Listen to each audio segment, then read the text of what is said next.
for the 1763 Pennsylvania action in Pontiac's rebellion. See the Siege of Fort Pitt. The Battle of Fort Pitt was a part of a Cree uprising coinciding with the Métis revolt that started the Northwest Rebellion in 1885. Cree warriors began attacking Canadian settlements on April 2. On April 15, they captured Fort Pitt from a detachment of Northwest Mounted Police. Background: in the Canadian Northwest, a period of escalating unrest immediately preceded the rebellion as Ottawa refused to negotiate with its disaffected citizens. While the Métis under Louis Riel declared a provisional government and mobilized their forces, Cree chief Big Bear was not planning any militarization or violence toward the Canadian settlers or government. Rather, he had tried to unify the Cree into a political confederacy powerful enough to oppose the marginalization of Native people in Canadian society and renegotiate unjust land treaties imposed on Saskatchewan natives in the 1860s.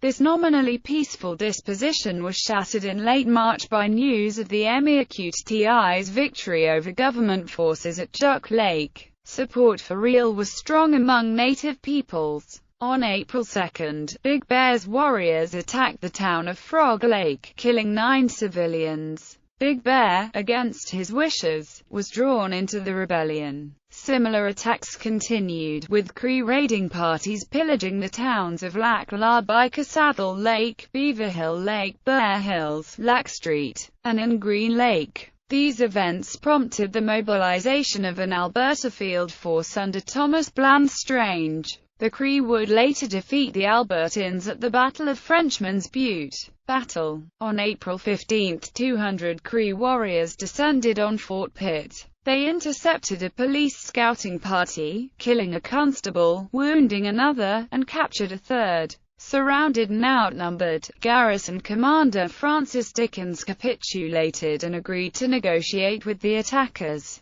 Big Bear released the remaining police officers but kept the townspeople as hostages and destroyed the fort. 6 days later, Inspector Dickens and his men reached safety at Battleford. Legacy. In the spring of 2008, Tourism, Parks, Culture and Sport Minister Christine Tell proclaimed in Duck Lake that the 125th commemoration, in 2010, of the 1885 Northwest Resistance is an excellent opportunity to tell the story of the Prairie Métis and First Nations people's struggle with government forces and how it has shaped Canada today. Fort Pitt. The scene of the Battle of Fort Pitt is a provincial park and National Historic Site where a National Historic Sites and Monuments plaque designates where Treaty 6 was signed.